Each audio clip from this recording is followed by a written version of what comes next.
ये हर बंदे के अंदर नहीं जा सकते, नहीं जा सकते, नहीं जा सकते। जो जिन्नात हैं, अल्लाह ताला ने जो उनसे उनके दरमियान में पर्दा रखा हुआ है, इंसान उनको देख नहीं सकते। इनके दिमाग में क्या आता है कि चलते फिरते किसी भी इंसान पे कब्जा कर लेते हैं। जिन्नात में सख्ती से ममानियत है कि आपने इंसानी आबादियों में जाके लोगों को तंग नहीं करना। जो शरीर है, जो नॉन मुस्लिम है, जो हिंदू है या शैतान के चेले हैं, वो इंसानी आबादियों में आके खौफ और राज फैलाते हैं।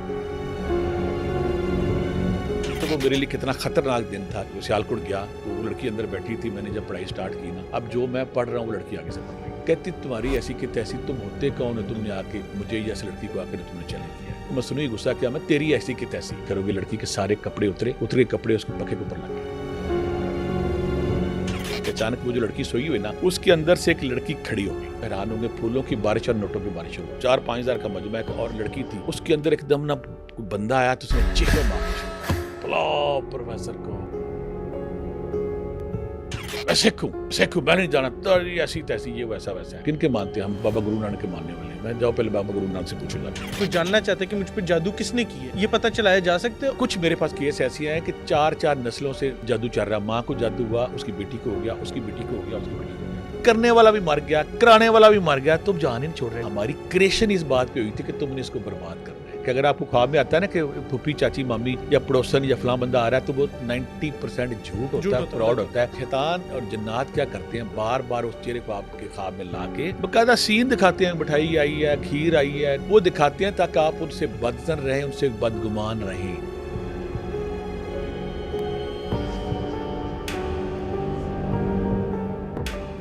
नाजरीन, आज हमारे साथ मौजूद हैं प्रोफेसर अब्दुल्ला भट्टी साहब, जिनसे हम आपकी पुरजोर फरमाइश पर मरी के हॉन्टेड वाकयात का पार्ट 2 करने जा रहे हैं।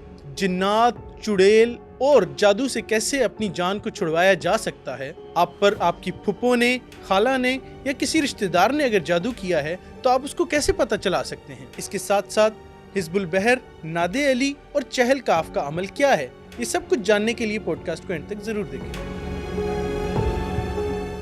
अस्सलाम वालेकुम भट्टी साहब, कैसे हैं आप? वालेकुम सलाम मेरे बेटे, आप खैरियत से हो? जी अल्हम्दुलिल्लाह, मैं बिल्कुल ठीक। भट्टी साहब, लास्ट हमारा प्रोग्राम हुआ हॉन्टेड जो मरी के हॉस्टल था, लोगों ने बहुत ज़्यादा पसंद किया, बहुत सारे सवालात आए, मुझे ख़ुद भी ज़ाती तौर पर भी उसमें बहुत ज़्यादा मज़ा आया। लेकिन उसमें कुछ ऐसी चीज़ें थी कि जो कि पेंडिंग रह गई थी। ऑडियंस भी जानना चाह रही थी और मैं भी जानना चाह रहा था। तो सर, स्टार्ट में यहाँ से लूँगा कि जो हॉस्टल था, उसके अंदर जो जिन्नात थी, जो कुव्वतें थी, क्योंकि आप ऑब्वियसली वहाँ से फिर मूव कर गए थे, तो हॉस्टल क्या एग्जिस्ट करता है अभी तक? और उसके अंदर जो शैतानी चीज़ें थी, क्या वो वापस आ गई थी कि भट्टी साहब तो अब चले गए हैं अब हम वापस आ सकते हैं? वापस आ गई हैं, वैसे ही है? औज़ुबिल्लाह मिनश शैतानिर रजीम, बिस्मिल्लाहिर रहमानिर रहीम। बेटा, मैं अक्सर कहता हूँ कि अल्लाह ताला मैं कहाँ पैदा हुआ, यहाँ से 500 किलोमीटर दूर कहाँ चला गया। अल्लाह का शायद प्लान और बशियत यही थी कि शायद मुझे अल्लाह ताला की ज़ात वहाँ पे लेके इसीलिए गई थी कि वहाँ पे फोर्सेस है, कोई मेरे जैसा बंदा आए तो उसको कुछ ताकतें दी, सारा खेल हो गया। अब दूसरा बात, जो मरी का हॉस्टल है ना, वो मेरे लिए बहुत इंपॉर्टेंट क्यों था? मरी का हॉस्टल और शकुंतला देवी का जो बाग था, वो चेंज का बायस बना। मुझे राग़िब उसने किया, मुझे मोटिवेट किया ताकि मैं एक आमल बनने के बाद इन चीज़ों का इलाज कैसे करूँ, इन फोर्सेस से दूर कैसे रहूँ। कोई भी बंदा जब रूहानी दुनिया में आता है ना, जब तक उसका आसार नहीं है, उसके पास कोई तगड़े अमाल नहीं है, इसे हम अमाल अकबर कहते हैं। अमाल असगर छोटे, दो, जब आप रूहानी दुनिया में आते हैं, आपके 2 चीज़ों से वास्ता पड़ता है, अमाल असगर, अमाल अकबर। अमाल असगर ये कि सर दर्द हो गया, पेट दर्द हो गया, औलाद नहीं, फलां नहीं, छोटी-छोटी चीज़ें जो नज़ला, काम, नज़र दम हो गई थी, इनको जब दम करते हैं, इनको कहते हैं अमाल असगर।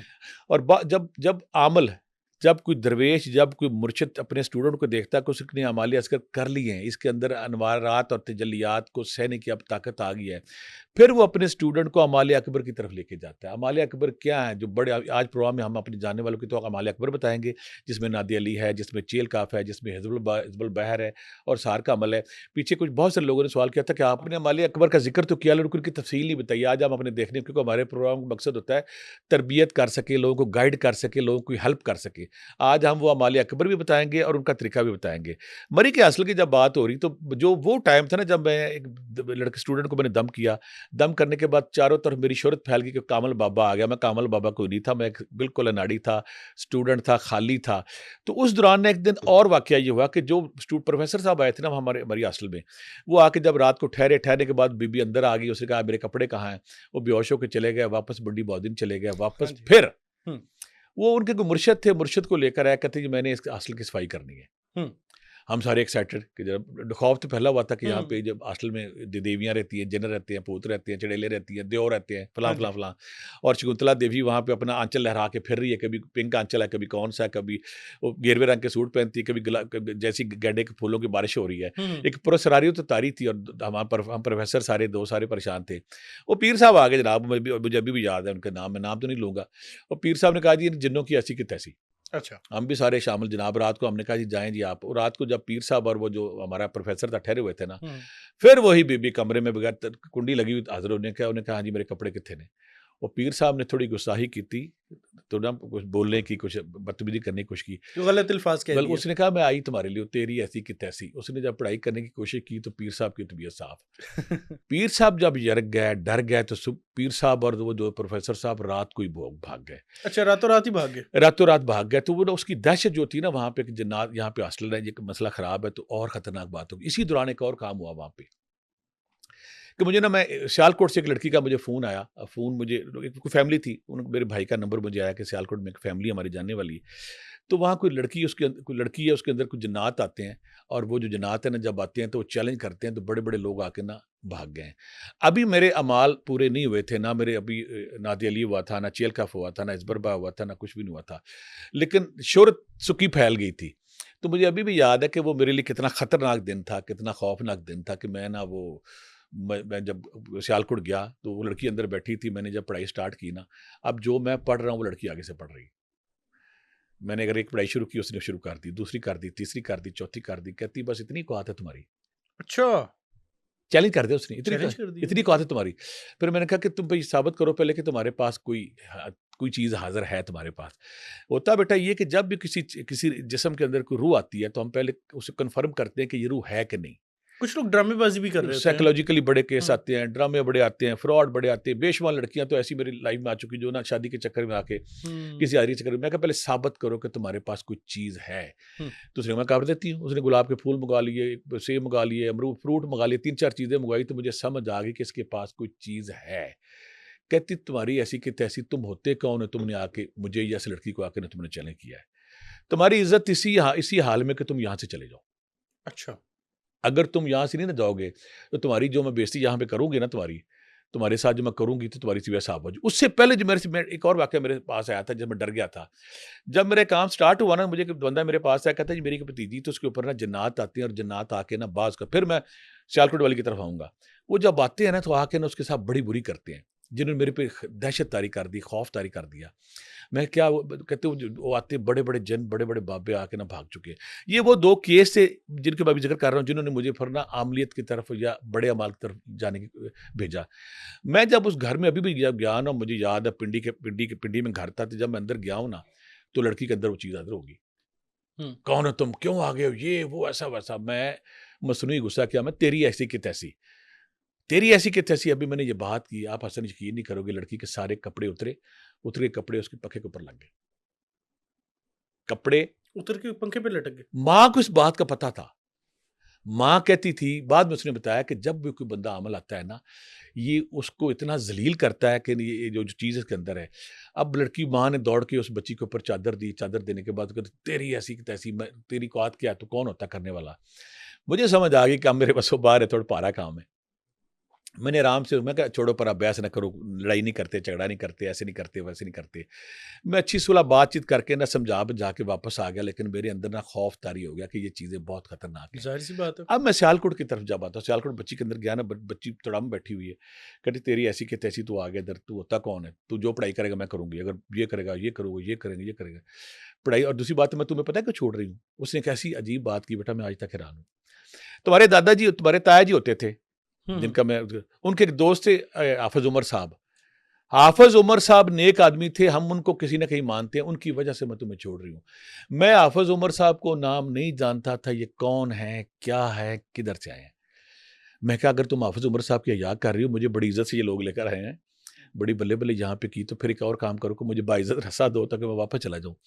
कह रही बाइज़्ज़त रास्ता है कि चलो तुम हाफ़िज़ उमर साहब की वजह से मैं ये काम कहती हूँ, इसके वालिद साहब से कहो कि 11 देगे दे दे कल। ये कंजूस आदमी सिर्फ़ 11 तो मैं छोड़ जाऊँगी उसे, इसे 11 देगे नहीं देनी, मैं वापस आ जाऊँगी। अच्छा। आप ये कह के ना अपना जान छुड़ाएँ। हुँ, अब जो पखे पे जिसके कपड़े लगे थे, वो वो हादसा मेरे दिमाग पे नक्श था, पिंडी वाला। पिंडी वाला। हम्म। और इसने फिर जाके इसने दोबारा इसके माँ बाप को मैंने बुलाया, बुलाने के बाद मैं कहा, ये कहती है जी मैं चली जाऊंगी, आपने कल 12 देंगे दे दे। हम्म। ठीक है जी। खाना शाना खाया, चाय पी की, लेकिन अंदर से मेरे बड़ी नदामत शर्मिंदगी कि मैं तो दूसरी दफ़ा फिर यहाँ पे रुसवा हो गया हूँ। तो उसने कहा जी मैं दोबारा नहीं आऊँगी। अगले दिन वही वाक़या हुआ कि उसने ना दिगे नहीं दी, तीसरे दिन वो फिर हाज़िर होगी उसके अंदर। तो उन्होंने मुझे फ़ोन किया, प्रोफ़ेसर साहब वो फिर हाज़िर हो गई है। वो फिर हाज़िर हो गई है, तो वो कहती मैंने नहीं जाना। तो मैंने कहा आपने देगे कितनी दी? कहता हमने 7 देगे दी थी। मैं कहा उसने 11 देगे माँगी थी। वो कहती 11 देगे हैं। 2 वाक़यात हो गए। पहली लड़की के वाक़या हो गया, दूसरी वजह मुझे हज़ीमत उठाना पड़ी, मुझे शर्मिंदगी उठाना पड़ी। अब मैं शिद्दत से इस चक्कर में पड़ा कि वो कौन-सा तरीका है, क्या तरीका है कि मैं ना कोई ऐसा अमल सीखूँ, कोई ऐसी ताकत सीखूँ, कोई ऐसे वो ज़ोर हासिल करूँ कि मैं इन पे गालिब आ तो सकूँ। इनका क्या बना फिर? ये गई वो नहीं? बताता हूँ, सारा बताता हूँ उनको। अच्छा। उनको बताता हूँ। अब मैं फिर आया जी नादिया अली की तरफ। हम्म।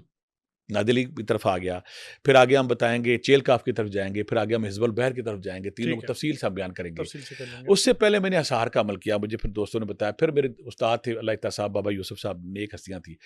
उनके पास गया, मैं कहा जी मैं 2 दफ़ा ये मेरे साथ हादसा हो चुका है, तो ये काम उनका मसला ही नहीं। मुझे उन्होंने अमाल सिखाए, नादिया अली का अमल कराया, फिर हिज़्बुल बहर का कराया, फिर चेल काफ का कराया। अब जब मैं तैयार हो गया ना, तो मैंने उस तैयारी में इंतज़ार में था कि तैयार होने के बाद मैं पिंडी जाना, उस लड़की की तरफ जाना है। अच्छा। मुझे क्योंकि मेरे अंदर थी, ज़ाहिर-सी बात है। कोई फुटबॉलर अगर गोल ना करे तो उसको शिकस्त का एहसास होता है। मैं पिंडी गया ना, पिंडी जाके मैंने ये किया, अपने जानने वालों को बता दूँ कि जब आप किसी असेबी बंदे का इलाज करते हैं, अगर आप उस कमरे का हसार कर देते हैं, तो फिर वो चीज़ जा नहीं सकती। अगर आप हसार नहीं करते, वो देखती है ना चीज़ ताकतवर है, फौरी भाग जाती है। हुँ। मैंने जाते ही कमरे का हसार किया, कमरे का हसार करने के बाद मैंने पढ़ाई शुरू की, पढ़ाई करने के बाद उसके अंदर वो चीज़ हाज़िर हुई। हाज़िर होने के बाद एकदम गुराने के बाद सहम सी गई। गुराई भी है बकायदा? गुराई पहले। ओह हो! मैंने कहा हाँ जी, आपने मुझे कहा था तेरी ऐसी थी तैसी, मैं आ गया। आज दस तेरी है तैसी थी तैसी। तूने उस मुझे हुँ। जो कुछ महीने पहले मुझे तंग अब तो किया था। बकायदा मुकाबला होने वाला था। मैं ठीक है। तैयारी करके गया था, जैसे पहलवान को दौ पेश सीख के जाता है। हाँ। मैंने कहा आज बता तेरी ऐसी की तैसी। कहती नहीं आज मैं तुमसे मुकाबला नहीं करूँगी। हुँ। मैं कहा तू कहती थी ऐसे कैसे? मैं कहा दस तेरी तेरी ऐसी तरीका यहाँ मैं एक और बताऊँगा। अगर बच्ची है तो फिर कुछ और तरीका हम अपनाते हैं, लड़का कुछ और है, तो फिर उसको हम हाज़िर करने के बाद अगर हसार किया वो जा नहीं सकती। मैं बार-बार पढ़ाई कर रहा था, उसने मिन्नतें-तरले किए, मिन्नतें-तरले के बाद ना उसने जान छोड़ दी। हुँ। अल्हम्दुलिल्लाह वो आज भी ठीक है। अब दूसरा मेरे ऊपर ना एक सवार था, वो जो सियालकोट मेरी सियालकोट वाला रह गया अज़ीमत था। हुई थी कि यार वो हुँ। बच्ची ने मुझे बड़ा ज़लील किया था। इसी दौरान ना अचानक मैं सोचूँ कि क्या करूँ? मैं 1-2 दफ़ा बात की, राब्ता भी किया, मैं मरी में था, मैं कहा मैं वापस जाऊँगा तो मुलाकात करूँगा। हुँ। अचानक मुझे मेरे भाई का फ़ोन आता है कि मुझे कहते हैं कि यार तुम ना वापस कब आओगे? मैं क्या है? कहते हैं कि ना छांगा-मांगा के पास एक गाँव है, वहाँ एक लड़की है, उसके अंदर कोई चीज़ आती है तो वो कहती है प्रोफ़ेसर अब्दुल्ला भट्टी को बुलाओ। अच्छा, वैसे ऑटोमेटिकली? ऑटोमेटिकली। अच्छा। मेरे लिए बड़ा हैरत, मैं कहा ये कैसी चीज़ है? मैं मरी में हूँ, मरी में हूँ, लाहौर के आगे फूलनगर हमारा गाँव, फिर आगे छांगा-मांगा। वो कहा जी वो कहती अब्दुल्ला भट्टी को बुलाओ। मुझे बड़ी एक्साइटेड, हुँ। मैं एक्साइटेड हो गया कि ये कौन-सी चीज़ आ गई है, जो खुद बुला रही है। खुद बुला कहते रही है। वो चीज़ बुलाती है, वो कहती है कि उसको बुलाएँ। हुँ। मैं कहा ठीक है। मैं मरी से छुट्टी लेके वापस आया, स्पेशल आया, तो मैं मुझे अभी भी याद है। मैं छांगा-मांगा पास गाँव था, उस घर में गया, तो वहाँ जब गया तो उन्होंने कहा वो चीज़ एक और डिमांड करती है। वो कहती जब वो आएँगे ना, तो आपने चौकी लगानी है, मैं चौकी के दौरान हाज़िर होंगी। चौकी क्या होता है? इसको ज़रा थोड़ा अच्छा बताइएगा। नॉलेज किया। जी। हमारे जो खानाबदोश पाकिस्तान में मुख्तलिफ लोग हैं ना, ये इन्होंने हारमोनियम और ढोलकियाँ और तबले के साथ ना, और साथ हाथों में घुंघरू लेके कोई ऐसे ना पढ़ाई करते हैं। हुँ। तबला, हारमोनियम, ढोलकी के साथ इसी चीज़ चौकी कहते हैं कि हमने चौकी लगाई है, अच्छा। पढ़ाई शुरू की है, उस पढ़ाई के ज़रिए कोई हाज़िरी होती है। ठीक है। कहती चौकी लगाएँगे तो मैं फिर आऊँगी। हुँ। मैं कहा नवा काम है, देखो तो वो डिमांडें कर रही है, कहती मैं हाज़िर होंगी, और साथ कहती वहाँ पे चौकी के दौरान हाज़िर होंगी, चौकी लगाएँगे तो मैं फिर हाज़िर होंगी। हुँ। मैं एक्साइटेड, मैं स्पेशल आया, मुझे याद है मेरे साथ मेरा दोस्त जट था, फिर मेरे दोस्त हाफ़िज़ रशीद था, वो अभी भी ज़िंदा है। तो जब हम वहाँ पे गए, उन्होंने कहा जी, उन्होंने डिमांड की, चौकी उन्होंने ढूँढा बंदा, चौकी खानाबदोशी और चंगड़ों के दौरान, चंगड़ के लफ्ज़ हम खानाबदोश टाइप होते हैं, वहाँ वो ना अजीब-सा काम करते हैं, रूहानी इलाज करने के लिए कोई हाज़िरी-शाज़िरी करते हैं। उन्होंने वो चंगड़ बुलाए हुए थे, जो ना हारमोनियम लेके और तबले लेके और बंजू लेके बैठे हुए थे। उन्होंने कहा जी शर्त ये है कि हमारी बच्ची के अंदर वो आती है, लेकिन कहती मैं आऊँगी तब जब आप चौकी लगाएँगे। ठीक है। चौकी लगाएँगे। चौकी लग गई। बैठ के जी हाँ, वो चौकी लग गई, मैं बैठ के, लड़की आ गई। लड़की को तो उन्होंने चादर दे दी। हुँ। चादर देने के बाद ना जब हम बैठे तो उन्हें चौकी शुरू हो गई। तो जब चौकी हारमोनियम, तबला-शबला बजना, मैं हैरत में कि नया काम किया, मेरे दोस्त भी साथ थे।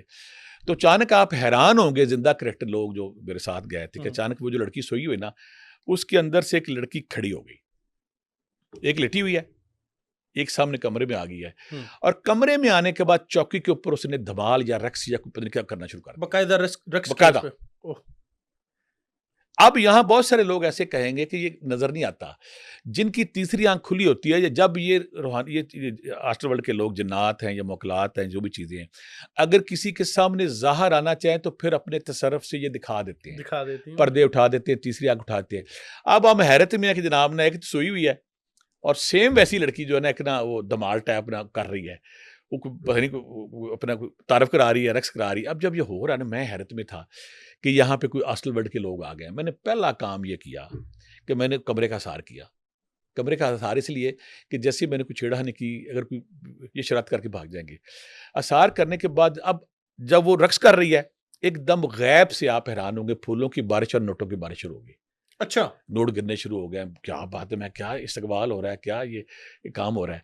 जब इस्तकबाल हो रहा है तो नोटों नोट, ये लड़की लेटी उसके ऊपर नोट, तो मैंने एकदम ना हाथ मारा और कुछ नोट वहां से उठाने की कोशिश की।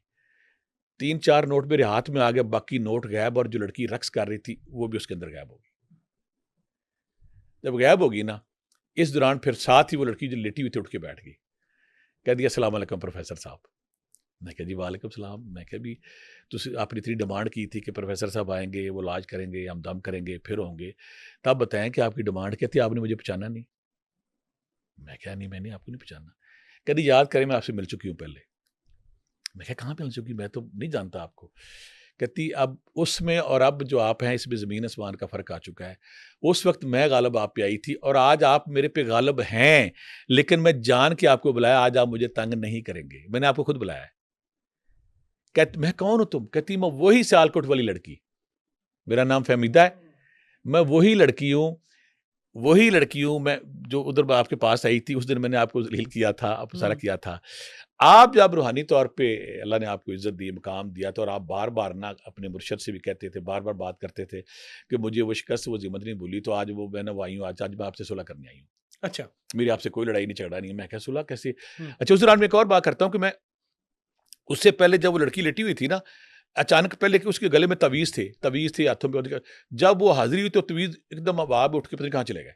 गायब हो गए। हम पहला झटका मुझे ये लगा ना हम्म। कि तवीज़ भी डले हुए, तो उन्होंने आके आने वाली चीज़ ने बताया कि तेरी ऐसी की तैसी। कहती है आज से हमारा आपसे कोई लड़ाई, देखिए हमने आपका इस्तकबाल किया है, आपको चौकी सुनाई है, चौकी के बाद आपको रक्स सुनाया, रक्स सुनाने के बाद जिन हस्तियों के हम मानने वाले, हम भी मानने वाले, तो आज से आपकी सुलह है। ये मेरा कोड है, जब ज़िंदगी में कभी आप बुलाएंगे मैं इस कोड के ज़रिए आ भी जाया करूँगा। ये मेरा नाम है, मेरा झगड़ा ख़त्म आपका। आप कई दफ़ा शिकवा कर चुके थे कहीं पे कि नहीं मुझे वो लड़की ने तंग किया था, मैंने इसको बदला लेना, आपका और मेरी दुश्मनी ख़त्म, ये काम है। तो ये वो फ़र्क था। अब जब ये मैं हो गया, मेरी सुलह हो गई, सुलह होने के बाद बाबा गुरु नानक के साथ ना मेरी मुलाकात हो चुकी थी, सही अल्लाह तक के साथ बाबा गुरु नानक जी की। वहाँ मैं बैठा मैं नादिली अल्हम्दुलिल्लाह मैंने सीख लिया था। अचानक 4-5 हज़ार का मजमा है, और लड़की थी, उसके अंदर एकदम ना कोई बंदा आया तो उसने चीखें मारनी शुरू कर दी, बुलाओ प्रोफेसर को, बुलाओ प्रोफेसर को। यहाँ मैं डिफरेंशिएट अपनी सताइश या तारीफ नहीं है, अपने देखने वालों को बता रहा हूँ कि जब आप अमाल अकबर कर लेते हैं उस वक्त आपका क्या मकाम होता है, जब आप अमाल असगर में होते हैं, जब आप अनाड़ी होते हैं, फिर क्या होता है। अच्छा, वो जब उसके अंदर लड़की हाजिर हुई, लोगों ने मुझे कहा जी वहाँ की लड़की है। मैं गया तो उसका बेचारी, हालांकि उसने अबाया पहना हुआ था, बुरका उसने फेंका हुआ, ऐसे बैठी है वैसे जरा। मैं कौन? सिख हूं मैं, सिख हूं, मैं राजिंदर सिख, मैं सिख हूं। अच्छा। सिख हूं, मैं नहीं जाना, तो ऐसी तैसी, ये वैसा वैसा है। मैं क्या क्यों नहीं जाना? नहीं मैंने नहीं जाना। मैं क्या किन के मानते हैं हम? बाबा गुरु नानक के मानने वाले हैं। मैं जाओ पहले बाबा गुरु नानक से पूछो जाके। अच्छा। ये तुम्हें खुश, जाओ। खामोशी हुई, बच्ची बेहोश हो गई। बच्ची बेहोश होकर होश में आ गई। तरीका ये होता है कि जब किसी इंसान के अंदर ये चीज़ें आती हैं तो बंदा जब उस जोन में होता है, वो जिस्म पे काबू करते हैं, बात करते हैं। जब ये जिस्म छोड़ते हैं, मुतासरा जिस्म या कलबूत फिर बेहोश होता है, फिर नॉर्मल होता है। वो बेहोश होकर गिर जाएगा, मतलब मैंने कहा आशरी होगी, ये ठीक हो गया। जो मरी में अल्लाह जब इज्जत देने पे आता है, वो पहले बढ़ के मार रहा था, 15-20 बाद कुछ अरसे बाद वापस फिर उसके अंदर कहता जी सत श्री अकाल, सलाम अलैकुम। मैं क्या सत श्री अकाल, असी भी तुहानू बन्ने, वालेकुम सलाम। कहता जी तुहाडे नाल सुलह। मैं क्या सुलह किस गल दी? कहना जो तुसी अमल कर ले जे, जो तुसी बाबा गुरु नानक नाल तुहाडी मुलाकात हो चुकी, मैनू मेरी औकात दस दी गई है, आइंदा मैं कोई ऐसी हमाकत लड़की नहीं करूँगा। आप इन पेरेंट्स को बता दें कि हम यहाँ से चले गए, अब हम यहाँ नहीं हैं। 2 बातें क्लियर होगी। ठीक है। तीसरी बात, अब हॉस्टल में जो रोला पड़ा हुआ था। हुँ। फिर मैंने हाज़िरी की वहाँ जाके, जब मैंने नादी अली सीख लिया, चेल काफ का अमल सीख लिया, हिज़्बुल बैर का अमल कर लिया, हसार का अमल कर लिया, करने के बाद मुझे पता था, उन्हें भी पता था कि काम शुरू हो गई है। मैंने जाते ही उसका हसार किया, हसार करने का मतलब होता है कोई चीज़ वहाँ से बाहर ना जा सके। ठीक है। हज़ार करने के बाद हाज़िरी की, हाज़िरी करने के बाद उनको बताया कि दसो जनाब की हालत कर, जनाब समझ आ गई, हुँ। आप अब हम यहाँ नहीं रह सकते। आज आपसे वादा करते कि हम अब इस हॉस्टल में नहीं रहेंगे। ठीक है। उसके बाद मैं बाग भी फिर गया, राजा मंसूर साहब मेरे साथ थे, वहाँ भी गए। जाने के बाद जब मैं तैयार हो गया था, जब कहते हैं ना फौजी अपने असले हुँ, के हुँ। साथ तैयार हो जाता है, शकुंतला देवी के पास भी गया, हो गया। लेकिन जो काली माता है, काली माता के साथ वहाँ पे 2-3 मार-काराइयाँ हुई, फिर बाद में भी होती जाती रही हैं। वो इनकी वो देवी है, जिनकी वो एक ताकतवर चीज़ है, जिनको ये बड़ी पूजा करते हैं।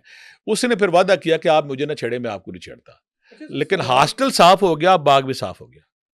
यहाँ पे सवाल मेरा एक बन रहा है कि देखें, जो जिन्नात हैं और इंसान है, अल्लाह ताला ने जो उनसे ना उनके दरमियान में पर्दा रखा हुआ है, इंसान उनको देख नहीं सकते। तो इनके दिमाग में क्या आता है कि चलते फिरते किसी भी इंसान पे कब्जा कर लेते हैं? जैसे मिसाल ले लेते हैं, बेचारी लड़की है, एक आम लड़की होगी, उसके कपड़े जाके पंखे के साथ लग रहे हैं, तो ये क्यों इंसानों के साथ अच्छा ऐसे सवाल करते किया हैं? आपने। बेटा सवाल ये होता है कि जिन्नात जब भी, जिन्नात के अंदर सारे जिन्नात तंग नहीं करते। हुँ। जो मुसलमान जिन्नात वो तंग नहीं करते। जैसे इंसानों के अंदर कुछ बदमाश होते हैं ना, हमें इधर पंगा लाया, इधर पंगा लाया, इधर पंगा लाया। इंसानों के अंदर जो शरीर ग्रुप है, जो शैतान ग्रुप है, जो बदबदियाँ फैलाता है, कन टुट्टे हैं, बदमाशी करते हैं, वो इंसानी आबादियों में आते हैं। हुँ। इन जिन्नात में सख्ती से ममानियत है कि आपने इंसानी आबादियों में जाके लोगों को तंग नहीं करना। लेकिन जो शरीर है, जो नॉन मुस्लिम है, जो हिंदू हैं, जो दूसरे लोग हैं, मतलब वो इंसानी आबादियों में आके खौफ व राज फैलाते हैं, खौफ या शैतान के चेले हैं। खौफ व राज फैलाने के बाद वो लोग जिनकी इनसे फ्रीक्वेंसी मिलती है, हुँ।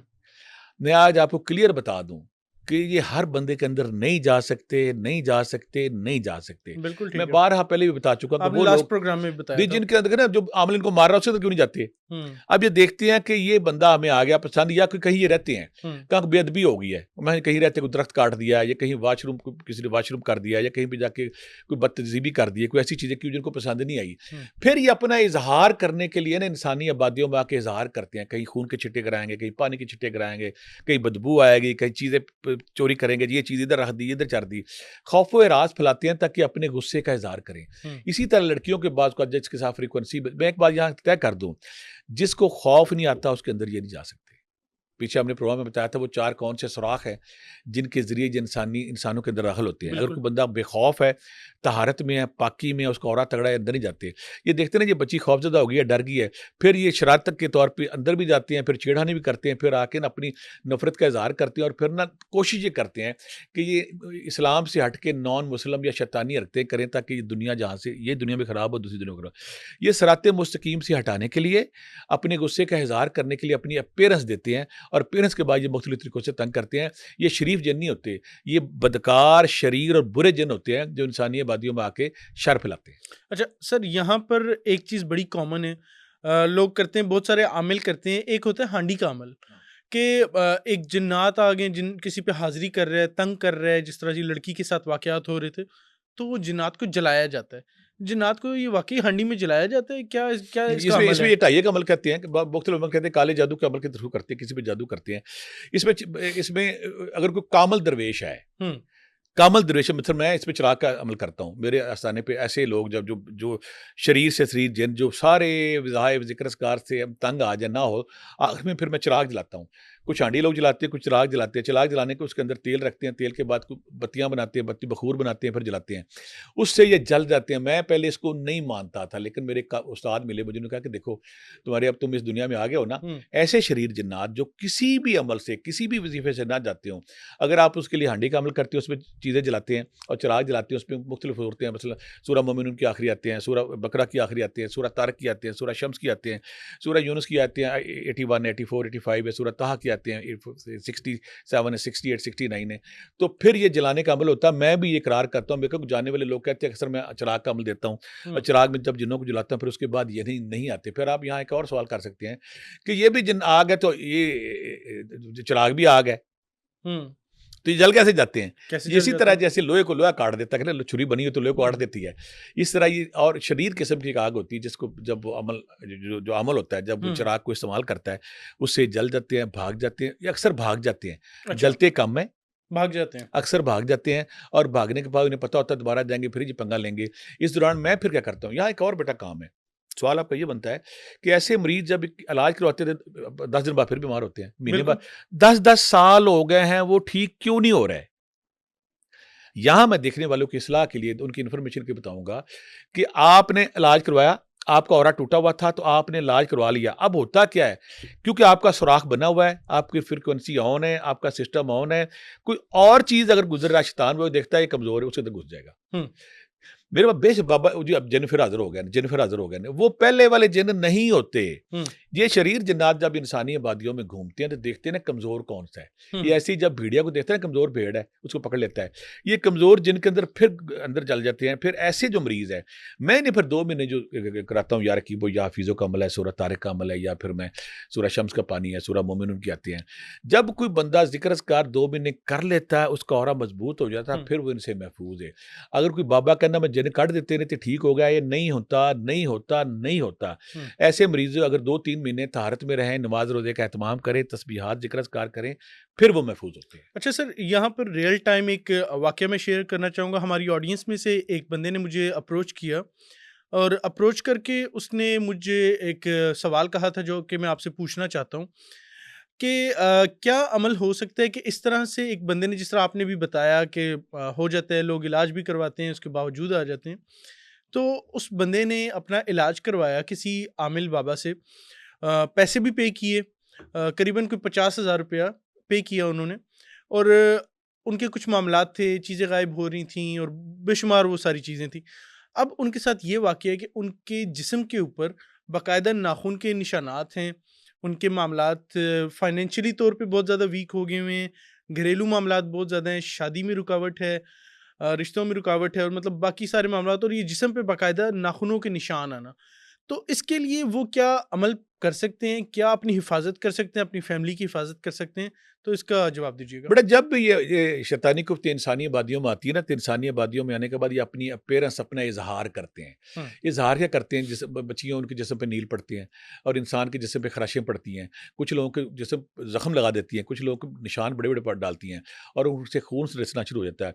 या उनके कमरे में बदबू आनी शुरू हो गई, उनके कब्रिस्तान की मिट्टी आ गई है, उनके कब्रिस्तान मिट्टी के अलावा खून के जहाँ वो रहते हैं दीवारों पे खून ही खून हो गया, हुँ, हुँ, गोश्त के बड़े-बड़े टुकड़े आ गए हैं। कुछ केस मेरे पास आया कि सुबह उठते हैं तो 7 चीज़ें पड़ी होती हैं, कभी गोभी के फूल पड़े होते हैं, कभी सेब पड़े होते हैं, कभी कद्दू पड़े होते हैं, कभी टिंडे पड़े होते हैं। यानी कि वो शरारत करके अपनी अपीयरेंस देते हैं, अपनी मौजूदगी का एहसास दिलाते हैं कि हम हैं। हुँ, अब ये जो केस आप बता रहे हो, इसका मतलब है कि जिन्नात आए, चिढ़ाने की, अब वो अपनी शरारत खौफ में देख के ना, जब तक आपके अंदर खौफ नहीं होगा, वो आपके अंदर नहीं घुसेंगे। हुँ, जब वो उस पे तो खराज डालते हैं, तो जिसके ऊपर वो खराज पड़ेगी, वो खौफज़दा हो जाएगा। वो डर जाएगा, कौन आ गया मेरे पास, कौन आ गया? यही वो लम्हा जब भी उसके अंदर घुसते हैं। अब ऐसे सारे मरीज़ यहाँ मैं उनको कहता हूँ, बाद लोग कहते हैं आप प्रोग्राम मुकम्मल नहीं करते, दरमियान में छोड़ देते हैं। जिनके ऊपर असेब का मसला है, जिनके ऊपर जिन्नात का मसला है, जिनके ऊपर नज़र का मसला है, जिनके ऊपर खून के छिट्टे पड़ रहे हैं, गोश्त के टुकड़े गिर रहे हैं, घर में बदबू आ रही है, चीज़ें चोरी हो रही, चीज़ें जा रही, यहाँ पे मैं वो अमल आपने जो कहा मैं बता देता हूँ, ताकि सारे उससे फ़ायदा उठाएँ। पहला काम सारे ये करें कि सूरह बकरा एक महीना पूरा कैसेट लगाएँ। आका करीम का फरमान है कि जहाँ पे सूरत बकरा पड़ी जाती है, वहाँ शैतान से भाग जाता है। ठीक है। अगर आप सूरत बकरा नहीं कर सकते, तो आप सूरह बकरा की आखिरी दुआतें पढ़ें, एक हुँ, काम। दूसरा काम ये करना है कि पानी पे सूरह तारिक हुँ, 111 बार, सूरह शम्स कुछ लोग बोलते हैं मैं बड़ा तेज़ बोलता हूँ इसलिए मैं ऐसा बोल रहा हूँ, सूरह शम्स 41 बार, सूरह मोमिनून की आखिरी 4 याद 11 बार, ये एक ही दफ़ा पढ़ना है, दोबारा नहीं पढ़ना। ठीक है। ये पानी 41 दिन पीना है, इस पानी के अंदर वो नूर, वो रोशनी होती है, जब आपके जिस्म में जाता है तो आपका जिस्म भी मजबूत हो जाता है। 2 हुँ, काम। तीसरा काम ये करना है कि कोई भी बंदा दुनिया में जिसको कहता है मेरे पे जिन्नात हैं, मेरे पे असेब है, मेरे पे नज़र है, मेरे पे टूणा है या मेरे पे बीमारी है, मैंने इसको इसमें आज़म पाया या रकीबो या हफ़ीज़ो, रकीब निगहबान हफ़ीज़ फ़ास करने वाला। अगर ऐसे लोग 13 तस्बीह रोज़ 1296 बनते हैं, मैं 13 कह देता हूँ, 13 तस्बीह रोज़ या रकीबो या हफ़ीज़ो की पढ़ते हैं, 41 दिन पूरे करते हैं, हमारी बेटियाँ ख़वातीन बाकी दिन बाद भी पूरे करेंगी, तो उसके अंदर वो नूर, वो रोशनी, वो औरा मज़बूत हो जाता है, फिर उस पे चीज़ें नहीं आती। मैं फिर क्लियर करता हूँ, सूरह बकरा रोज़ाना, बिल्कुल। सूरह तारिक, सूरह शम्स वाला पानी, हुँ, या रकीबो या हफ़ीज़ो रोज़ाना पढ़ें। जो बंदा ये अमल करता है उससे अल्हम्दुलिल्लाह अल्हम्दुलिल्लाह 100 बड़ा 100 महफूज़ हो जाता है, फिर दोबारा बीमार भी नहीं होता, दोबारा उस पे असेब भी नहीं आता। बिल्कुल ठीक हो गया सर। एक सवाल और ये है कि एक होते हैं ना आम जिन्नात होते हैं, जो कि चलते-फिरते पसंद आ गया, आशिक हो गया, आ गया इंसान के जिस्म पे कब्ज़ा कर लिया। एक जिन्नात इस तरह से होते हैं कि वो भिजवाए गए होते हैं, काले जादू का अमल करके। तो इन जिन्नात में दोनों में फ़र्क है या दोनों का इलाज एक ही तरह से होता है? अच्छा आपने सवाल किया कि हमारे माशरे में बहुत पहली बात तो कि जो वो बाबा वो आमल वो काले काले शक्तियों काली माता या बंगाली जादूगर जो शैतान को राज़ी करने के बाद शैतानी कुफ्तियाँ हासिल करता है। शैतान को राज़ी पहले हम बताएँ शैतान को राज़ी कैसे करे गैर इस्लामी काम, कुरान के खुदा न करे कुरान की बेहरमती, नमाज की बेहरमती, पाक रिश्तों की बेहरमती। बिल्कुल। ऐसे काम जो हमारी शरीयत और हमारे इस्लाम के खिलाफ हों, शैतान को राज़ी करने के लिए फिर शैतान को राज़ी करते हैं, फिर उन कुफ्तों को राज़ी करते हैं, कुफ्तें फिर इनके साथ आ जाती हैं। ठीक है। ऐसे अमल कम होते हैं वैसे मैं ये नहीं कहूँ हर बंदे के पास ये पावर है, बड़े कम अमल ऐसे होते हैं हुँ, हुँ। जो अपनी शक्तियों को, अपनी ताकतों को, अपने जिन्नात और मुखलात को किसी पे भेज सके। यहाँ मैं फिर क्लियर करता हूँ अगर ऐसा कोई जादूगर है जो आपके पीछे पड़ गया है, कोई पीछे पड़ गया और आप चाहते हैं कि जादूगर की शामत आ जाए, जादूगर भाग जाए, जादूगर माफ़ी माँगे आपसे आके। हुँ, ऐसा अमल बताने लगा हूँ कि जादूगर आपसे माफ़ी माँगे और शैतान भी भाग जाए। ठीक है। पहला तो ये सारे लोग जो मैंने पीछे कहा सूरह बकरा करें, सूरह तारक और सूरह शम्स वाला पानी करें, पानी पिएँ या रकीबो या हाफिज़ो पढ़ें। बिल्कुल तीसरा, ठीक है। आप चाहते हैं कि जादूगर की मौत आए, जादूगर आपसे माफ़ी माँगे माफ़ी आके। माँगे। उसके लिए अगर कोई बंदा ये चाहता है कि या रकीबो या हफीज़ो या जब्बार हो या कहार हो, हुँ, अल्लाह मेरी हिफाजत फरमा और उस शैतानी कुव्वत पे अपना कहार दिखा। या रकीबो या हफीज़ो या जब्बार हो या कहार हो अगर 11 तस्बीह पढ़ता है, तो इतना ताकतवर हो जाता है वो चीज़ें भाग जाती हैं। कोई आमल बनना चाहता है कि मैं आमल बनना चाहता हूँ, मैं जिस गली में जाऊँ, जिस मोहल्ले में जाऊँ, जहाँ जाऊँ लोग मुझे ये जिन्नात और शैतानी कुत्ते मुझे देख के भाग जाएँ। सिंपल काम करे 12,500 दफ़ा या जब्बार हो, अल्लाह का नाम है। वो पढ़ लें, यकीन करें आपके मोहल्ले में भी कोई नहीं आता, फिर जहाँ पे आप जाते हैं जिन्नात वहाँ भाग जाते हैं। ये वो सारे 12,500 दफ़ा पहले पढ़ना है 41 दिन, उसके बाद सिर्फ 3 तस्बीहें रोज़ पढ़नी है। ऐसा बंदा अगर किसी को या जब्बारों की अंगूठी बना के दे दे, वो जो बंदा पहनता है उसके करीब जन नहीं आता। ठीक है। तो ये सारा प्रोसेस हमने बता दिया है कि अगर कोई भेज रहा है, तो वो भी इससे कवर होगा, जो किसी पे शैतानी कुफ्तियाँ हैं, वो भी इससे कवर होगा और किसी पे नज़र है, वो भी इससे कवर होगी। अच्छा सर, एक सवाल और भी है। कहा ये जाता है कि अगर आप पे तावीज़ात किए गए हैं, तो एक सर्टेन टाइम के लिए, अगर आपके लिए मिसाल है 2 साल या 4 साल हो गए हैं आपके ऊपर तावीज़ात हुए हैं और आप उसको इग्नोर कर रहे हैं कि वैसे हो सकता है ऐसे ही मसला है, मेरे मामलात वैसे ही नहीं हो पा रहे हैं। लोग ऐसे सोच लेते हैं ना, जो लोग बिलीव नहीं करते जादू के अंदर, वो सोच लेते हैं शायद वैसे ही हमारा काम नहीं हो पा रहा। तो कहा ये जाता है कि वो जो तावीज़ात हैं वो इसकी शक्ल इख्तियार कर लेते हैं, जिन्नात की शक्ल में आ जाते हैं। क्या ये सच है या झूठ है? और सर इसी के साथ इसका सेकंड पार्ट ये कि अगर मतलब कोई जानना चाहता है कि मुझ पे जादू किसने किया है, ये पता चलाया जा सकता है। और जो ये तावीज़ात मैंने आपको बताया, तावीज़ात कहीं न कहीं दफ़न किए जाएँगे, किसी घर में होंगे, किसी कबर्ड के अंदर डाल दिए जाएँगे, कब्रिस्तान में होंगे। कब्रिस्तान में होंगे। हुँ। तो ये कैसे पता चलाया कुखलाया जाए? गया है, हाँ, कुपलाया गया है। तो इसको भी पता लगाया जा सकता है कि कहाँ है ये तावीज़ात? ये मेरे प्यारे बेटे आपने ना 3-4 सवाल करने में कोशिश करता हूँ इन सबको कवर जी। करने की कोशिश करूँ। आपने पहला सवाल ये किया है कि अगर कोई जादू किसी ने कर दिया और करने वाला उसका वो मर गया है, हुँ, तो वो जादू उसके मरने के साथ खत्म होगा या कैरी ऑन करेगा? ठीक है। किसी बंदे ने किसी पे जादू कर दिया, मैं इसकी मिसाल देता हूँ कि मेरे पास एक 70 साला बंदा आया, उसके ऊपर कुछ चीज़ हाज़िरी होती थी। हुँ, रोज़ उसकी हाज़िरी बेचारे चीखे मारे तड़पा, उन्होंने कहा मेरी भाभी ने किया है, मेरी भाभी ने किया है, मेरी भाभी ने किया है। मैं पता कराया, जब नहीं आया मैं कहा यार इसकी भाभी का पता करो। कहते भाभी को तो फौत हुए 9 साल हो गए। अच्छा मैं हैरान हुआ, मैं कहा इस पे जो चीज़ हाज़िर होती है, ये वो 9 साल पहले फ़ौत होगी। मैंने फिर उसको ना बाकायदा इसमें मुआलिज जो है ना वो पहले तशख़ीस करता है, तशख़ीस करने के बाद बगारा देखता है कि क्या हुआ है। मैंने फिर उसको किया और उसके बाद बहुत सारे ऐसे और केस जब जादू करने वाला जिसने जादू कराया, वो तो चला गया, इवन कि आमल भी मर गया लेकिन वो मुतासरा मरीज़ अभी तक काबू आया हुआ है। वो हाज़िरी भी हो रही है, तकलीफ़ हुँ, में भी है, दुःख में भी है, रुकावटें, बंदिश हर चीज़ पड़ी हुई है। जब मैंने इनको हाज़िर किया तो फिर वो यकदा खोला, ये मेरे सामने हकीकत आई। इन चीज़ों ने बताया कि हमें जब कोई आमल जादू करता है ना, किसी पे डिपूट करता है, किसी पे वारद करता है, हमारा मकसद होता है कि उस बंदे की ज़िंदगी को हराम करना है। जैसे टारगेटेड मिज़ाइल नहीं होता कि किसी पे जाके लग जाओ, हुँ, हुँ, उसके बाद चलाने वाला बेईमानी हो गया। ठीक है। चलाया किसने था? ज़ैद था, बकर था, मीर था, शरीर था, वो खत्म हो गया। हमारा काम है कि इस बंदे को हमने सांस नहीं लेने देना। हुँ, अब बंदा मर गया, आमल भी मर गया। जब तक कुछ मेरे पास केस ऐसे हैं कि 4-4 नस्लों से जादू चल रहा है। माँ को जादू हुआ, उसकी बेटी को हो गया, उसकी बेटी को हो गया, उसकी बेटी को हो गया। हुँ, या मैं एक मिसाल दूँगा, फिर उसका जवाब भी दूँगा। बहुत सारी हमारी 18 एक मर्ज़ ऐसी जिसमें बच्चे फ़ौत हो जाते हैं और उसमें बेटियाँ पैदा होती, बेटे नहीं होते, बाद में बेटियाँ भी नहीं होती। आप ये हिस्ट्री कर लें, ये नोट कर लें, डाटा इकट्ठा कर लें। जिनकी माँओं को 18 का मसला होता है, बेटियों को 99.9% होता है। ट्रैवल करती बीमारी, उसमें से ये जिन्नात है, या जिसकी माँ के ऊपर असर है, बाप के असर, वो चीज़ ट्रैवल कर जाती है। अब होना क्या चाहिए यहाँ पे, एक केस हमारे सामने आ गया कि जादू टोना जिन पूत इस पे आ गया, करने वाला कराने वाला दोनों फौत हो गए। अब जो चीजें मैंने उनसे पूछा कि तुम अभी तक क्यों खड़ी हो, करने वाला भी मर गया, कराने वाला भी मर गया, तुम जान ही नहीं छोड़ रहे। वो कहते हमारी क्रिएशन इस बात पे हुई थी कि तुमने इसको बर्बाद करना है। जब तक कोई हमें जायल नहीं करेगा, हमें दूर नहीं करेगा, हम अपने काम पे लगे रहेंगे, इसकी जिंदगी आराम करेंगे, तकलीफ देंगे, दुख देंगे। कोई बच्चे फौत हो रहे हैं, बच्चे फौत हुए जा रहे हैं, कोई बीमारी है, बीमारी खानदान में ट्रैवल होती जा रही है। अब हमारे पास जो आते हैं साइकोलॉजिकली पेशेंट आते हैं, उनमें बहुत सारे ऐसे केस होते हैं। डाटा इकट्ठा कर लें जहाँ पे साइकोलॉजिकली माँ बाप हैं, 95-98% बच्चों में बीमारी ट्रैवल कर जाती है। वो तब ये बीमारी आ गई, बीमारी ट्रैवल कर गई, जब तक कोई दूसरी नस्ल, तीसरी नस्ल, पांचवी नस्ल, कोई मौका गुजरता गया। मैंने कुछ ऐसे केस किए बेटा, 200 साल, 150 साल, 70 साल पुराने केस, एक चीज़ लगी हुई थी। जब हमने उसका इलाज किया तो अल्हम्दुलिल्लाह अल्लाह के खास फजल से, मेरा कोई उसमें नहीं था, अल्लाह की बताई हुई हिदायत, जब हमने किया तो बंदा ठीक हो गया। जब कोई मौलवी उसका इलाज करता है, वो फिर ख़त्म होते हैं, पहले वो लगे रहते हैं। और दूसरी बात है, वो जो आप बता रहे हैं, वो चीज़ जिन्नात की शक्ल अख्तियार कर लेती है। वो पहले दिन से शक्ल, जब वो आती है ना, कोई चीज़ पहले दिन से किसी शक्ल में आती है। अच्छा, मतलब जो तावीज़ है, उसके साथ तावीज़ के जिन भी ज़ेर रहता असर है। कोई फोर्सेस होती है ना। हुँ। आपने काली माता का किया है, या भोलेनाथ का किया है, या शैतान अच्छा। का किया है, तो शैतान किसी फोर्स को लगाता है कि इनको बर्बाद करना है। तवीज़ इनका करना है। तवीज़ तो चंद लफ्ज़ है ना, जो फोर्स उन अल्फाज के ताबे होती है, वो जाके ड्यूटी देती है कि हमने इसको बर्बाद करना है। अच्छा मौलवी देखता है कि पहले वो हिस्ट्री लेता है, तेरी माँ नू मसला सी, तेरे प्यो नू मसला सी, तेरी खाला नू कुछ एक और आप बता रहे। मेरे पास एक केस राजा जंग से पीछे आया है, अभी केस है। उस घर में वो 4-5 घर है जहाँ पे ना बेशुमार जिन्नात, जादू टूने, हिंदू, सिख सारे बैठे हुए हैं। वहाँ की हर औरत मुसीबत में पड़ी हुई है, हर औरत। माओं को था, फूफियों को था, चाचियों को था। वो बेचारे, जब मैंने उससे डिटेल बात की, उन्होंने मुझे खुद बताया कि हमारे 3-4 घर हैं, हमारा हर औरत जो है ना वो मुसीबत में पड़ी होती है। कुछ को कोई खुदकुशी कर रही है, किसी के बच्चे मौत हो रहे हैं। जब उनका इलाज किया तो 125 साल, 150 साल पीछे वो मसला स्टार्ट हुआ था। अब अल्हम्दुलिल्लाह जब उनका इलाज किया तो फिर अब उनके बेटे भी होना शुरू हो गए, फिर उन बच्चियों की शादी भी होना, उनकी लाइफ नॉर्मल होना शुरू हुई।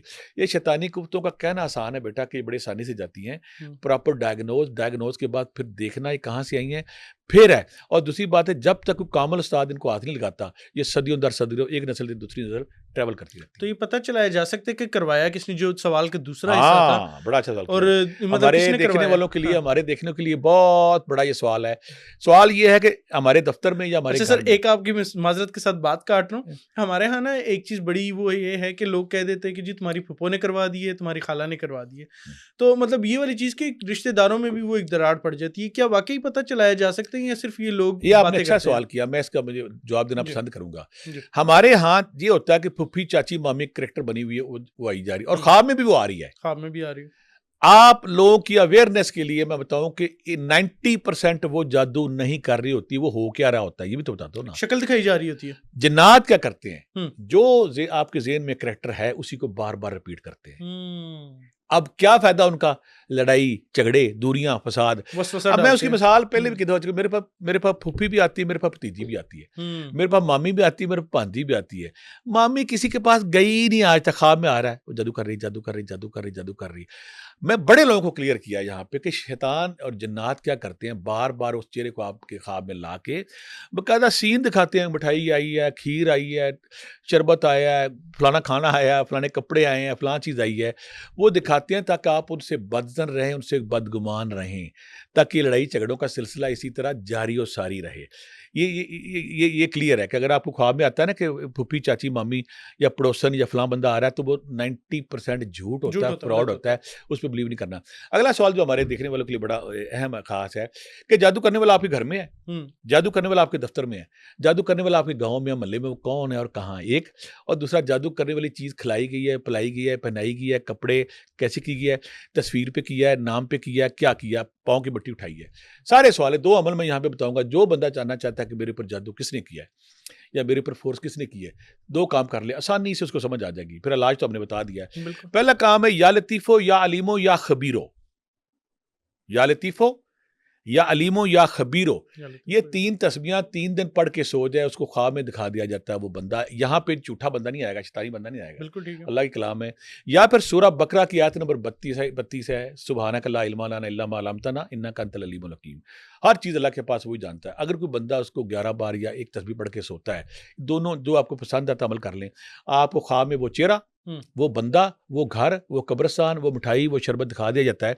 आपको समझ आ जाती है कि आपके ऊपर जादू किसने किया है। आप दुश्मन ढूँढना चाहते हैं, दुश्मन आपको दिखा दिया जाता है। इन्हीं दोनों अमाल से अगर आपकी कोई चीज़ चोरी होगी, नहीं मिल रही बड़े अरसे से, अगर आप ये अमाल करते तो आपको चोरी-चुरा चीज़ या जगह या स्पॉट दिखा दिया जाता है। इस तरह जो हम इलाज बता चुके हैं, बाद में आप इलाज भी कर सकते हैं। अच्छा सर, मतलब मेरे अपने दिमाग में ये एक सवाल आ रहा है कि अगर तो हम लोग इस तरह से बता रहे हैं, जिस तरह आपने अमल बताया, लोगों को पता चल गया कि मैं मतलब मेरी फलाने रिश्तेदार ने की है, ये अमल जो आपने बताया इससे पता चल गया, क्या लोगों में फसाद नहीं बर्पा हो जाएगा? एक दूसरे का गिरबान नहीं पकड़ेंगे कि तुमने मुझ पे जादू करवाया? क्योंकि लोग तो जज्बाती होते हैं यहाँ एक कुछ और लोग। बात मैं करता हूँ। जी। बहुत सारे लोग हमारे पास जो आते हैं, उनकी पहली डिमांड ख़ास ये होती है कि हमें जादू करने वाले का नाम बताएँ। हुँ, जादूगर कौन है? बिल्कुल ये होता है। जिन्नात किधर से हैं? मैं कभी नहीं बताता, कभी ज़िंदगी में भूल के अगर किसी को बता दिया ना, वो पहला काम जब दसे सानू भट्टी साहब ने कहा जी तू जादू कीता है। तू जादू कीता। वो मेरी तरफ आ जाते हैं। मैं अच्छा पहली बात तो है कि अगर आपको पता चल गया ना कि फलां बंदे ने जादू किया है, आप उसको खाना काबा ले जाएँ, दाता साहब ले जाएँ, कुरान उठा लो, उसने नहीं नहीं मानना, नहीं मानेगा, बिल्कुल मानना, नहीं नहीं मानेगा। मानना। आप अगर अलर्ट हो गए कि आपको पता चल गया कि फलां बंदे ने जादू किया, तो उसके बाद इलाज करें। इस बहस, इस रोले में ना पड़ें कि उसे उगलवाएँ। हुँ, वो नहीं मानेगा। वो अगर आप जितने मर्ज़ी मैंने फिर मेरे पे औरतें मुझे फ़ोन करती हैं ना कि भट्ट साहब मैंने झूठी कसम खा ली, कितने बंदों को खाना खिलाऊँ, क्या करूँ? भट्ट साहब मैं बड़ी बंदा कहता है जी मैंने झूठी कसम खा ली है, बताओ मैं क्या करूँ? हुँ, इस बहस में, इस स्ट्रगल में, इस एफ़र्ट में ना पड़ें कि आपने उसको मनाना है। आप उसका इलाज करें और इलाज करने के बाद वैसे उसको कह दें कि मुझे ये ख्वाब दिखाया गया है। मैं ये नहीं कि ख्वाब मुझे सच्चा है, झूठा है। आपका नाम दिखाया गया तो आप दोबारा एहतियात करना, पता नहीं ये सच है, झूठ है, उसको रास्ता दे दें। अगर आप उसका गिरेबान पकड़ेंगे, वो आपको पकड़ लेगा, फिर लड़ाई-झगड़े शुरू हो जाएँगे। इससे आप अवॉइड करें, इससे कोई फ़ायदा नहीं है। अच्छा सर, कुछ सवालात आ रहे थे, मैं आऊँगा उसकी तरफ कि आपने ज़िक्र किया पिछले पॉडकास्ट के अंदर भी और इस पॉडकास्ट में भी आपने ज़िक्र किया हिज़्बुल बहर का और नादे अली का। तो लोग जानना चाह रहे थे ये कौन से अमल हैं? ये कैसे किए जाते हैं और ये हैं क्या बेसिकली बड़ा नादे अली और हिज़्बुल बहर? बेटा मैं चाहता था पीछे मुझे बहुत से लोगों ने फ़ोन किया कि आप बाज़ औक़ात उस रॉ में होते हैं, उस फ़्लो में होते हैं, तो आप हमारे सवालों को जवाब दरमियान में छोड़ जाते हैं। हुँ, कोई भी बंदा अगर चाहता है कि मैं अमल कामिल बनूँ, कोई भी चंदा बंदा चाहता है मैं कि अमलियात की दुनिया पे हुक्मरानी करूँ, मैं सुल्तान बनूँ, मैं बादशाह बनूँ, मेरे सामने ना कोई जिन ठहरे, ना कोई जादू ठहरे, ना कोई नज़र ठहरे।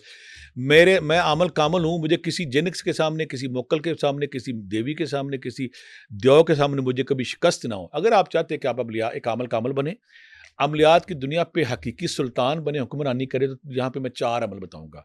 अगर आप कर लेते हैं तो अल्हम्दुलिल्लाह इंशाअल्लाह रब्बे ज़ुल जलाल का करम आपके साथ होगा, कोई दुनिया की ताकत आपको शिकस्त नहीं देती। पहला काम आपने असार का करना है, असार इसे कहते हैं कि जब आप अपनी हिफाज़त कर सकें। हुँ, या रकीब का अमल है, यहाँ पे मैं ये कहूँगा कि चारों अमाल आप अगर दाएँ-बाएँ ढूँढेंगे, मैं अपनी किताब की तशहीर नहीं करना चाहता, सिर्फ़ इसलिए किताब बता रहा हूँ, 8-900 हज़ार रुपए किताब आती है, संगी मिल्क पब्लिकेशन ने छापी है, सरमाया दरवेश। उसमें ये चारों अमाल जो मैं बोलूँगा उसके हैं कि बहुत सारे लोग ना ढूँढते हैं, पीडीएफ भी शायद पड़ी हो नेट पे। सरमाया दरवेश बाय प्रोफ़ेसर अब्दुल्ला भट्टी, वो सिर्फ़ इसलिए आपको बता रहा हूँ कि उसमें ये चारों अमाल हैं, आप देखें, उसमें फिर हर बंदे को मैंने इजाज़त दे दी है। आप देखे भले बगैर वो अमाल कर सकते हैं। पहला काम ये करना है कि असार करना है, या रकीब का अमल है उसमें, वो आप कर लिया, उसके बाद करना है 3 अमल है, आप तीनों ना भी क्रिएट कर लें। हुँ, नादे अली हमारी हज़रत अली रज़ी अल्लाह तआला अन्हु से मंसूब एक दुआ है, हुँ, जो ये बंदा कर लेता, मेरा एक शागिर्द पतिराटा शरीफ में वो रोज़ाना हज़ारों जिन्न निकालता है, मैं भी पिछले कई सालों से ये निकाल रहा हूँ। इसके बाद आप जिन्नों पे हुक्मरानी करते हैं। कोई अच्छा, बड़े से बड़ा जिन्न, कोई बड़े से बड़ा देव आपके सामने नहीं ठहरता, तरीका उसमें सारा तरीका उसमें लिखा हुआ आप देख सकते हैं। एक तो अमल हो गया नादे अली का। दूसरा अमल आ गया चेल काफ़। चेल काफ। चेल काफ कुरान पाक के वो 40 काफ है, ये अमाल अकबर में आता है। उनको जब हम पढ़ते हैं 1100 बार, अगर 41 दिन करते हैं, यहाँ पे एक चेल काफ वाक़या आपको बताऊँ का हाफ़िज़ बशीर साहब होते थे। मुझे कहते कि मुझे कोई ऐसा अमल बताएँ कि मैं अमल करूँ तो मेरी ना तबीयत साफ़ हो जाए। हुँ, मैंने उनको अमल बताया, मैं कि चेल काफ का अमल करें। बड़ा अमल है, 11 तस्बीहें पढ़ते हैं। जो मेरे अमल का अमल देख रहे हैं वो ज़रूर मुस्कुरा रहे होंगे कि ये अमाल अकबर में आता है। कुरान पाक के 40 काफ जो खज़ाने हैं हर काफ में। पढ़ना शुरू कर दिया, मुझे याद है 18 दिन हो गए, मुझे कहता है 18 दिन हो गए कुछ भी नहीं पढ़ा। मैंने कहा मैं आपका असार करता हूँ। कहते आज असार नहीं करना आपने। मैं कहा ठीक है। रात को बैठे, पढ़ रहे हैं, पढ़ते-पढ़ते ना एकदम जो उनका शतीर था ना कमरे का टूटा और आधी छत ज़मीन पे गिर गई। डर गए। डरने के बाद जब बाहर आए हैं ना, तो नलके के ऊपर, किकर के ऊपर, घर की छत के ऊपर कोई मावरे की चीज़ें नज़र आ रही हैं। बेहोश हो गया। बेहोश होने के बाद मुझे घर वाले, मुझे रात को, मैं गाँव में था, मुझे उठा लेके हाफ़िज़ बशीर बेहोश हो गया, पेशावर बशीर। मैंने क्या हुआ, क्या मुझे लेके गया, तो वो जो इतनी ताकत है स्टील काफ के अमाल में, उसके मुकलात में। उन्होंने कहा मुझे कोई वहाओ, मैं कोई वेखना है। छत भी फाड़ दी, बाहर नलके पे खड़े हैं, दाएँ-बाएँ ये वो सारा शुगल लगा हुआ है। तो मैं कहा हाफ़िज़ जी होया की? कहंदे जी मैं होया ते मैं सिर्फ अपना सार तोड़ दिता सी।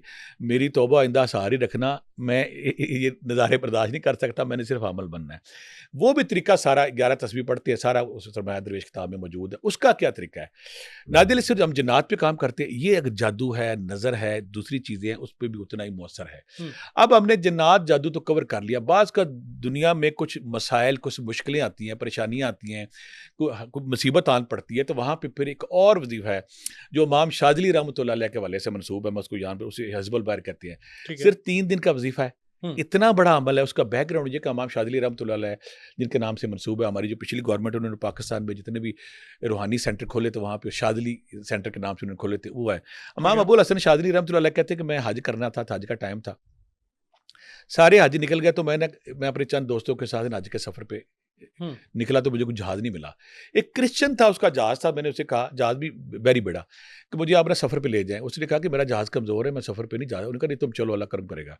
अब जब ये समंदर के दरमियान आया, तो अचानक आवाज़ चलनी शुरू हुई। आवाज़ चलने के साथ ही ना डर गए। अब कितने दिन ये ना वहाँ पे समंदर में बेयारो मददगार फिरते रहते हैं। इमाम शाज़िली रहमतुल्लाह अलैह आप बताते हैं कि मैं बहुत परेशान था, तो आका करीम मेरे ख्वाब में आए, नबी करीम सल्लल्लाहु अलैहि वसल्लम। उन्होंने कहा कि ए इमाम शाज़िली, तुम ना ये दुआ पढ़ो, इस दुआ की मदद से, बरकत से तुम साहल पे लग जाओगे, तुम्हारी मुश्किल दूर हो जाएगी। वो होश में आए, होश में आने के बाद उन्होंने कहा कि ना मुझे आका करीम आए हैं, मुझे उन्होंने दुआ सिखाई है, तो मैं वो दुआ पढ़ रहा हूँ। और दुआ पढ़ने के बाद उन्होंने जब पढ़ी, तो दुआ पढ़ने के बाद उन्होंने कहा, उन्होंने क्रिश्चियन जो ईसाई था वहाँ पे बादबान था, जहाज़ का मालिक, खोलो। वो ना खोले, उन्होंने कहा जी अब हवाएँ ठीक है, खोलो। खोला तो वो ना किनारे की तरफ लगना शुरू हो गया। ये मौजज़ा देख के उसके दोनों बेटे उसके मुसलमान हो गए, जो क्रिश्चियन के थे। बिल्कुल। जब किनारे लगे, जो ईसाई था वो मुसलमान नहीं हुआ। हुँ। लेकिन कहता मैं पहली रात जब सोया ना, तो मैं देखता हूँ कि मेरे बेटे दोनों जन्नत जा रही है। ये इमाम शाज़िली रहमतुल्लाह अलैह सारा वाक़या सुनाते हैं। हुँ। मेरे दोनों बेटे जन्नत जा रहे हैं, जब मैं जाता हूँ कहते तुमने तो कलमा ही नहीं पढ़ा। होश आती तो फौरी तौर पे कलमा पढ़ते, कलमा पढ़ने के बाद वही मुसलमान होते हैं। ये दुआ उनके नाम से मंसूब है। दुनिया में कोई बड़ी से बड़ी मुसीबत, कोई बड़ी से बड़ी परेशानी, कोई बड़ी से बड़ी मसला, नौकरी नहीं मिल रही, जॉब नहीं मिल रही, मुकदमा पड़ गया, तो आमलीन कामलीन अरसा दराज से पढ़ते हैं हिज़्बुल बहर। इसको बाज़ औक़ात नौचंदी जुमरात कहते हैं, चाँद की पहली जुमरात, बुध जुमरात जुमे को पढ़ते हैं। कुछ हुँ। लोग 120 बार पढ़ते हैं, कुछ 313 बार पढ़ते हैं। सरमाया दरवेश में ये तफ़सील के साथ सारी मौजूद, अगर वहाँ नहीं देखनी तो हिज़्बुल बहर आम भी मिल जाती है, उसको पढ़ते हैं। तो पहला हो गया नादी अली, दूसरा हो गया चेल काफ का अमल, चहलकाफ़ का तीसरा हिज़्बुल बहर। हिज़्बुल इन बहर। तीनों अमाल को अगर कोई अपनी ज़िंदगी का हिस्सा बना लेता है, फिर वो अमल कामिल है, फिर वो रूहानी दुनिया पे, अमलियात की दुनिया पे बादशाहों की तरह हुक्मरानी करता है। बिल्कुल ठीक हो गया सर। एक ज़ाती सवाल, काफ़ी हमने क्योंकि डिस्कस किए पिछले प्रोग्राम में भी, आपने मुझे प्राइवेटली भी ऑफ कैमरा भी बताया कि जब आपकी नबी पाक सल्लल्लाहु अलैहि वसल्लम से मुलाकात हुई, तो सर सवाल मैं ये करना चाह रहा था कि जब आपसे मुलाकात हुई, आपकी क्या उनसे कोई बातचीत हुई? वो वो क्या मैं समा था? मैं चाहूँगा कि वो आप मुझे ना थोड़ा-सा मुझे डिफ़ाइन रूहानी करें तौर पे उसको। बड़ा अच्छा, कई दोस्तों ने पूछा, मैं रूहानी तौर पे ना, बल्कि कुछ लोग ये इतराज़ करते हैं कि आप उनकी ज़ियारत के हवाले से क्यों इतना करते हैं, तो मैं वो तो तफ़सील तो नहीं बताऊँगा। यहाँ मैं एक और वाक़या शेयर करूँगा। वो लोग जो कहते हैं ना कि ये आका करीम की ज़ियारत नहीं होती है, उनको प्रॉब्लम आती है। छांगा या मांगा मंडी, यहाँ पे मेरा दोस्त है, मेरा नंबर जो है ना, मेरे नंबर का आखिर पे आता है 43। हुँ। तो मेरा नंबर अक्सर बंद होता है, तो उसके ऊपर आखिर में एक बंदे का नंबर जिसका 42 आता है ना, मांगा मंडी में बंदा, मेरा दोस्त रमज़ान उसका नाम है, उससे मिल भी सकते हैं।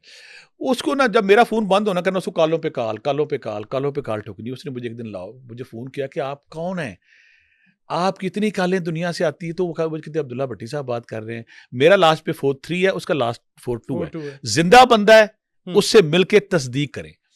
अच्छा, उसने कहा जी वो आप कौन है? मैं कहा जी मैं एक दरवेश आदमी हूँ, तो मुझसे मिलने आया। हुँ। कहता आप दरवेश आदमी? कहता मुझे ना 18 साल हो गए हैं, सारी ज़िंदगी हो गई मैंने चाहता था कि मुझे ना आका करीम की ज़ियारत हो। बड़े दरवेश, बड़े बाबे, बड़े आसानी, बड़ी जगह पे गया, तो आज तक मुझे ना ज़ियारत नहीं हुई। तो मैं आपसे सिर्फ़ एक काम करता हूँ कि मुझे कोई ऐसा वज़ीफ़ा बताएँ कि मुझे ना ज़ियारत हो जाए। मेरा जो लोग ज़ियारत हो जाए। मैंने वही वज़ीफ़ा जो पहले कई दफ़ा आप दोस्तों को पिछले प्रोग्राम में बताया था कि तीसरा कलमा सूरह कौसर की 5 तस्बीहां पढ़ के आका करीम को पेश करें। उस खुशकिस्मत को 40 दिनों में 2 दफ़ा ज़ियारत हुई। 40 दिनों में दो दफ़ा ज़ियारत हुई। और मेरे बेशुमार दोस्तों ने जब वो ज़िक्र किया, वो यही पेश आका करीम को पेश किया, तो मुझे बाज़ औक़ात हमारे बहुत सारे जो देखने वाले वो इतराज़ करते हैं कि गुफ्तगू आप ये बात ही ना बताएँ। तो गुफ्तगू बताने के हवाले से अभी मैं माज़रत चाहता हूँ, क्या बातें हुई, क्या उसमें किसी तैश का पहलू ना आ जाए, दूसरा ना आ जाए।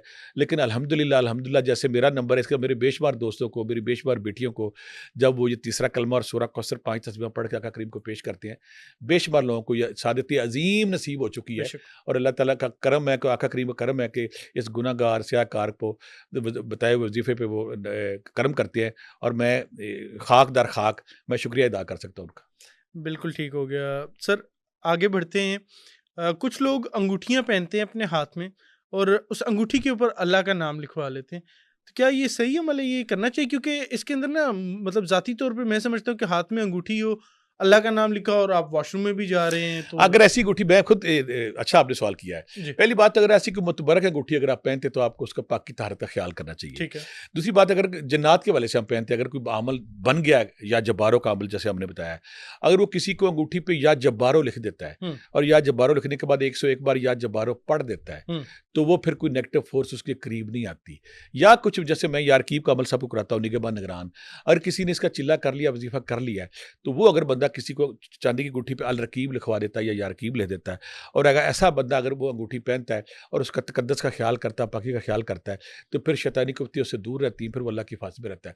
मेरा तो ये ईमान है कि मुझे अभी भी याद है कि मेरी माँ पढ़ी लिखी नहीं थी, तो कहती होती थी, अल हफीज़ लिख के जेब में पाला है, हुँ, अल्लाह का नाम हिफ़ाज़ करने वाला। ठीक है।